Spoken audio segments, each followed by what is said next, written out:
We are waiting sir. ఎందుకంటే ఇప్పుడు as a film maker మీరు ఎలా, నేను ఎవరిని విమర్శించట్లేదు సార్, సూటిగా అడుగుతున్నా, మీరు ఎలా ఫీల్ అవుతారో తెలియదు. మన సినిమాలలో దొంగలు, బంగారం దొంగలు, స్మగ్లర్లు, వీళ్ళందరినీ మనం హీరోయిక్గా చూపించి మహా హిట్లు చేసే సినిమా, దాన్ని మాత్రం సినిమాగా చూడాలంటున్నాం. మిగతా చోట్ల సినిమా ప్రభావం చూపించాలి కదా అంటున్నాం, చూపిస్తుందని కూడా అంటున్నాం. సో ఎక్కడో మనం కన్ఫ్యూజ్గా ఉన్నాం అంటే మన కథలు what stories are we telling the next generation. దీనికి నేను సమాధానం చెప్పకూడదు. మీరు ఎవరినైతే ఏం చేశారో వాళ్ళు చెప్పాలి ఫస్ట్. ఎందుకంటే నాకంత స్థాయి కానీ నాకంత అర్హత కానీ నాకంత అర్హత కానీ ఉందని నేను అనుకోవట్లేదు ఫస్ట్. సో నేను ఐ డోంట్ వాంట్ కమెంట్ అనిపిస్తుంది. సెకండ్ థింగ్, మీ ప్రశ్నలోనే ఒక సమాధానం ఉంది, బ్రహ్మాండమైన సమాధానం. ఎందుకు తీస్తున్నారు? ఎందుకు చూస్తున్నారు కాబట్టి తీస్తారంట. As simple as that. చూడకపోతే అప్పుడు పెట్టడి తీరు. ఇక్కడ సంవత్సరాల తరబడి జీవితాలపై ఇచ్చేసుకోరు. చూస్తున్న సినిమాలే తీస్తారు, చూడని సినిమాలు తీరు. నా సినిమాలు కూడా చూస్తున్నారు కదా, అందుకని నేను తీస్తున్నాను. చూడకపోతే తీయను కదా, చూడకపోతే నేను కదా. ఏ ప్రొడ్యూసర్ రాడు, డబ్బులు రావు, డబ్బులు లేకపోతే సినిమా తీయలేము, హైర్ చేయలేము ఎక్విప్మెంట్ దగ్గర నుంచి. సో ఇట్స్ ఆల్వేస్ ప్రేక్షకులే వాళ్ళ డెసిషన్ తీసుకోవాలి. ఇప్పుడు మన సడన్గా ఒక 2 months థియేటర్ రాలేదు, ఏమైంది? ఇండస్ట్రీ చచ్చిపోయారు కదా. So force audience. కొనేవాడు అంటే అమ్మేవాడు ఉంటాడు, కొనేవాడు లేకపోతే అమ్మేవాడు ఉండడు. నిన్న నైట్ మీ ఇంటర్వ్యూ అది చూస్తేనే మీకు ఫోన్ చేసింది. భరద్వాజ్ అన్నాడు కదా, నేను పాప్కార్న్ లేకుండా తినలేను, చూడలేని సినిమా, నాకు పాప్కార్న్ కావాలన్నాడు కదా. అది 150 రూపాయలు అంటారు, మరి నేను ఏం చేయను అంటున్నాడు. కరెక్టే. అది ఇప్పుడు అన్నయ్య అయితే చెప్తాను, ఇప్పుడు అన్నయ్య కూడా ఇంటర్వ్యూ ఇవ్వాలి, అన్నయ్యతో చెప్తా. అన్నయ్య నువ్వు కంట్రోల్ చేసుకోవచ్చు కదా. 70 ఏళ్ళు వచ్చి ఈ ఏజ్ కూడా నాకు ఇంకా పాప్కార్న్ కావాలని చిన్నపిల్లలు తప్పు కదా. 2.5 hours ఆగలేవా? వద్దు, నాకు పాప్కార్న్ వద్దని చెప్పు. లాస్ అయ్యేది ఎవరికి? నీకు ప్లస్. ఎందుకంటే నీ డైజెషన్ సిస్టమ్ బాగుంటుంది, హెల్త్ బాగుంటుంది. పోయేది ఆడికి అమ్ముడు అవ్వదు. ఇలా 10 మంది అనుకోమానండి, మాకు వద్దానండి.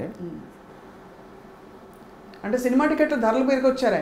ఆయన సగటు మనిషి రిప్రజెంటేటివ్గా మాట్లాడారు. కాదు, దాంతోపాటు ఇవి కూడా అన్నాడు, స్నాక్స్ వీటి మీదకి వచ్చింది. అది డెఫినెట్గా నేను కరెక్ట్ అని నన్ను సమర్థించట్లేదు, తప్పే. కానీ వాడు ఎక్స్ప్లైట్ చేయడానికి అవకాశం ఎవడిస్తున్నాడు? వాడు ఎక్స్ప్లైట్ చేస్తున్నాడు మనల్ని. తినడం మానేయాలంటారు. ఆపుకున్నాం అంటున్నా కొంతకాలం. అదే కదా గాంధీ గారు చెప్పింది, కొడతావా కొట్టు అన్నాడు, నిలబడ్డాడు. ఆడికి ఏం చేయాలో అర్థం కాలేదు. ఫస్ట్ ఒక 4-5 రోజులు కొట్టాడు. గాంధీ సినిమాలో రిచర్డ్ అటెన్బరో చూపించాడు.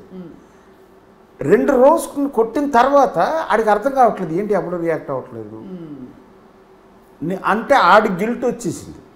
అది ఫైనల్గా బ్లాస్ట్ అయింది. సో మనం ఇక్కడే ఇదే దేశంలో కనిపెట్టి విజయం సాధించిన ఒకటి పాటించండి. జనాలందరినీ అనుకోమానండి, మేము చూడడం ఈ సినిమానే. కొన్ని చాలా చూడరు సినిమా. ఇప్పుడు నిన్న రాయలసీమ చేత చూడలేదుగా, ఇంక చాలా సినిమాలు చూడలేదుగా, దాంతోపాటు రక్షాబంధన చూడలేదుగా. చూడకపోతే ఏమంటారు, గగ్గోలు పెట్టి షర్ట్లు పీక్కుని రోడ్ల మీద పడతారు. వాళ్ళు చూస్తేనే ఆ విషయం మనకే తెలుసు. అందుకనే ఇక్కడ మనం పిసికేసుకోవడం అనవసరం. ఎందుకంటే ఎప్పుడూ చెత్త ఉంటుంది, మంచి ఉన్న ప్రతి చోట చెత్త ఉంటుంది. మంచి తాలూకు రెసిడ్యూయే కదా చెత్త అంటే. అది కొత్తగా ఫిల్టర్ అయిపోయి చెత్త మిగులుతుంది. సో ఆ జాపనీస్ సింబల్ చూశారు కదా, మీరు చూసుంటారు కదా, గుడ్ అండ్ బ్యాడ్ రెండు కలిపే ఉంటుంది. పెయిన్ అండ్ ప్లెజర్ ఉంటుంది, డే అండ్ నైట్ ఉంటుంది. అలాగే అంటారు. మీరు స్టార్ హీరోలు నమ్ముతారా సార్? స్టార్డమ్ ఉండే హీరో, బికాస్ మీ సినిమాల్లో ఎక్కువ యాక్టర్స్ ఉన్నారు. Depends on the film, suitability of a character. Like ఇప్పుడు మీ కింద ఒక చూపించాను, బ్రహ్మానందం గారు కాకుండా ఇంకొకళ్ళు ఉంటే కరెక్ట్గా ఉంటుందా? ఇప్పుడు బ్రహ్మానందం గారు అక్కడ స్టారా యాక్టరా? యాక్టర్గా సీన్ చేశాను, ఒక స్టార్గా మీరు చూశాను.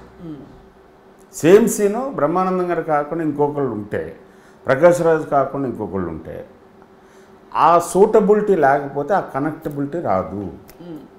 అక్కడ ఒక యాక్టర్ స్టార్ అవుతున్నాడు.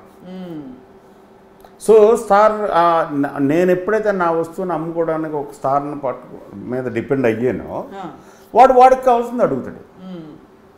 Like what? అది ఏదైనా అదే వాట్ ఎవర్ రెకమెండేషన్స్ అవ్వచ్చు, లేకపోతే పారాఫర్నల్ అవ్వచ్చు, వీళ్ళందరూ అన్నట్టు పక్కే అవ్వచ్చు. అన్ని డబ్బులు ఇవ్వాలా సార్? ఎందుకు ఇస్తున్నారన్న మా బాస్ చెప్పాడుగా మీ ఇంటర్వ్యూలోనే కదా, ఎందుకు ఇస్తారు? ఊరికే ఎందుకు ఇస్తారు? ఎవరు పడితే వాళ్ళు అడిగితే ఇస్తారా? స్టార్స్ ఎంతమంది అంతా తిప్పి కొడితే 5 ఉంటారు. కానీ హీరోలుగా అనుకున్న వాళ్ళు ఒక 60 మంది ఎంతమంది ఉన్నారు తెలుగులో, మిగతా అందరికి ఇచ్చేస్తారా? Saleability, demand and supply, simple. Karl Marx దగ్గర నుంచి వస్తుంది. మరి స్టార్లు ఉన్న సినిమాలు కూడా ఇటీవల వచ్చిన ఫర్ ఎగ్జాంపుల్ ఆచార్య ఫెయిల్ అయింది. ఎందుకు ఫెయిల్ అవుతాయి మరి?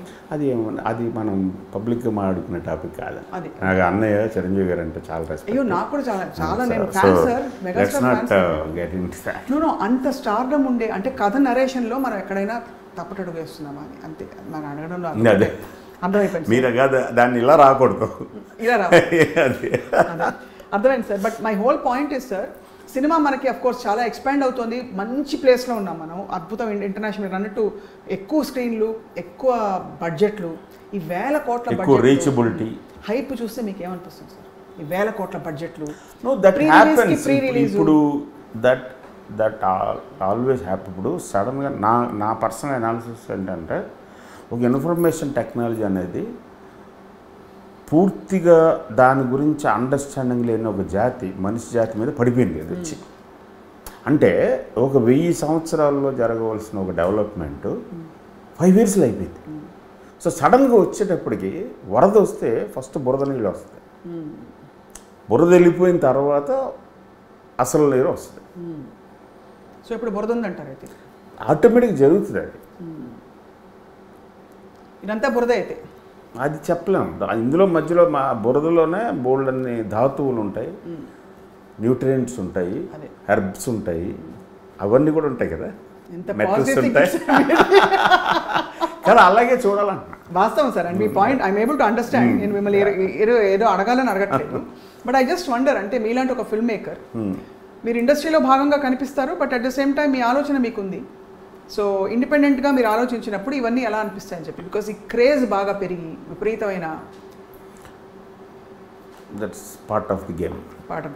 కానీ సార్ నాకు ఎప్పుడూ క్వశ్చన్, బాస్ అని మీరు పిలిచే ఆర్జీవి గారు, ఆయనకి పెద్ద హిట్లు లేవు, అయినా ఆయన్ని బాస్ అంటుంటారు. హిట్ తోటినే ఫ్లాప్లతో బాస్ అయిన మీకు అని అన్ని రకాలు. నాకు ఫిల్మ్ మేకింగ్ దానికంటే బేసిక్గా మౌలికంగా ఆలోచించడం నేర్పారు, చూడటం నేర్పారు, నేర్చుకున్నాను. రాదర్ నేర్పారు అనే కంటే కూడా నేర్చుకున్నాను ఆయన దగ్గర. ఆయన చూసిన తర్వాత అర్థమైంది నాకు.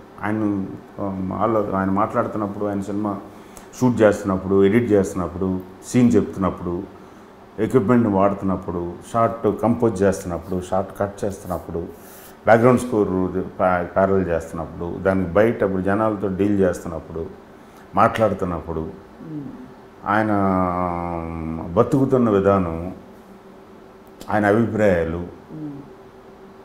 5 సంవత్సరాలు డే అండ్ నైట్ ఉన్నాం ఆయనతోటి, డే అండ్ నైట్. ఆయన పడుకున్న తర్వాత వెళ్ళేవాళ్ళం, ఆయన లేవడానికి ముందే వద్దామని చాలాసార్లు 6:30కి మార్నింగ్ వెళ్ళిపోయినా, నైట్ 2 o'clock వెళ్ళి అప్పటికే లేచి కూర్చుని ఉండేవాడు. ఆయన 2-3 hours కంటే ఎక్కువ పడుకోరు. సో అదొక అదృష్టం అంతే. ఎగ్జాక్ట్ నేను చెప్తున్నా కదా, అదృష్టం. నేను ఎక్కడి నుంచో ఎక్కడికో మొదలయ్యి, ఎక్కడో తాడేపల్లి నుంచి మెడ్రాస్ వెళ్ళి, మెడ్రాస్లో రకరకాలుగా తిరిగి, అక్కడ ఎక్కడో పరిచయం అయిన ఇంకొక అద్భుతమైన వ్యక్తి శివరాజేశ్వరరావు గారు, కో డైరెక్టర్. ఆయనకి పనిచేస్తున్న సినిమాకి శివాకి అసిస్టెంట్ డైరెక్టర్ కావాల్సి వచ్చి, వీడు బాగానే ఉన్నాడే, నేను ఎవరో కూడా తెలియదు, ఇంకే బాగానే ఉన్నాడని, వస్తావా హైదరాబాదు కొత్త డైరెక్టర్ అంట. వస్తాను సార్ అంట. ఇది ఎవరు డిజైన్ చేశారు? అంతే కదా. అది వస్తే పడింది రాము గారి దగ్గర. అది అనుకున్నది కాదు, ఆయన కోరుకున్నది కాదు, నేను కోరుకున్నది కాదు. తర్వాత విచిత్రంగా శివలో నా ఏమంటారు, హార్డ్ వర్క్, డెడికేషను, లేకపోతే ఒక ఫోకస్ ఏదో చూసి ఆయన కంటిన్యూ చేశారు. ఇదంతా అదృష్టం. కేవలం నా పని నేను చేసుకున్నాను అంతే. ఇచ్చిన పని నాకు ముందు అన్నం పెట్టారు, శుభ్రం కలుపుకుని తిన్నాను కరెక్ట్గా చెప్పాలంటే